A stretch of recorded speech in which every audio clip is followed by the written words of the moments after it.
calling her Mr. Elizabeth be enough to make you happy?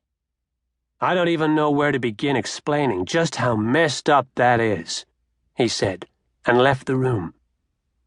I kept the name Mr. Elizabeth anyway, because she was a tomboy, and it turned out she actually really liked the name. I considered telling my dad the good news, but wisely figured he'd only hate me more. Instead of doing typical boy things, I was creative as a kid. And of course, my dad considered any type of creativity a girly quality. For example, he hated that I liked to draw. It's not like I drew unicorns and flowers with smiley faces and rainbows all day, but that I didn't at least draw realistic pictures of gun battles and spaceships bothered him. Instead, I preferred to draw nature scenes featuring really realistic cats, because I'd always wanted one. And I guess he considered a cat similar enough to a unicorn, and this made him feel positively icky. But did that make me any less of a man than all the other boys in my grade? I didn't think so. Okay, so maybe I like to weave friendship bracelets in my spare time, which I'd learned how to make at summer camp. That my dad forced me to attend in the first place.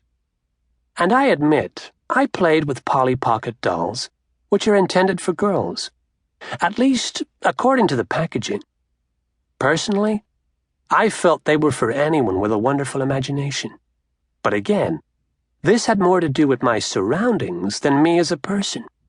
I played with Polly Pockets because my parents didn't buy me action figures. They were paranoid that my infant sister would try to eat them. And so I had to make do with the Benson twins' toy collection next door. If my dad caught me playing with the dolls, I'd immediately switch from trying out different outfits on them for a tea party and instead pretend that they were having a battle royale to the death. After he'd leave the room, I'd quietly apologize to the dolls and make sure they were okay. "Sorry, ladies," I'd whisper. "Now, who wants ice cream?" My mom would always try to make me feel better whenever she witnessed my dad being appalled at my playing with dolls and stuff. And she'd always say the same thing. "Your father always wanted a boy." I knew what she meant.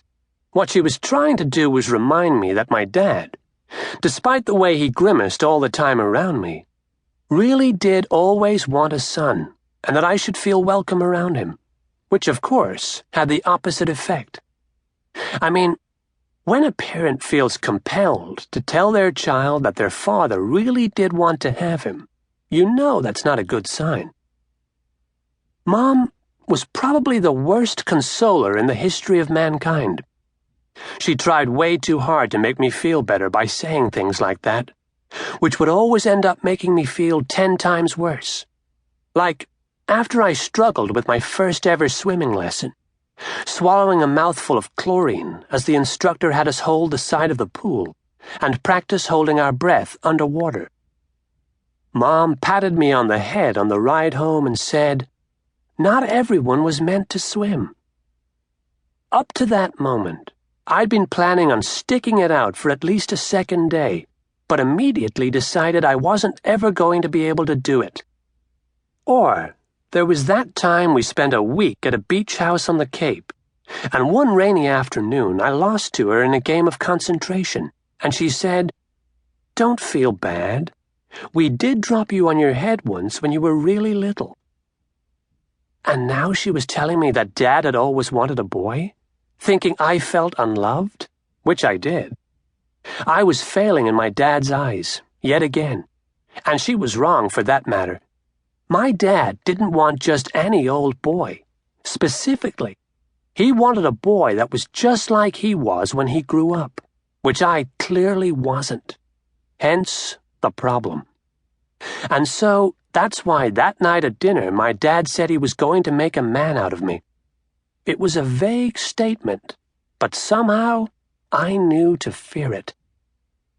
"Thanksgiving's coming," he said, changing the subject, clicking his teeth as he pretended to hold up a drumstick. I played with the oversteamed, mushy carrots on my plate. "Gross," I muttered.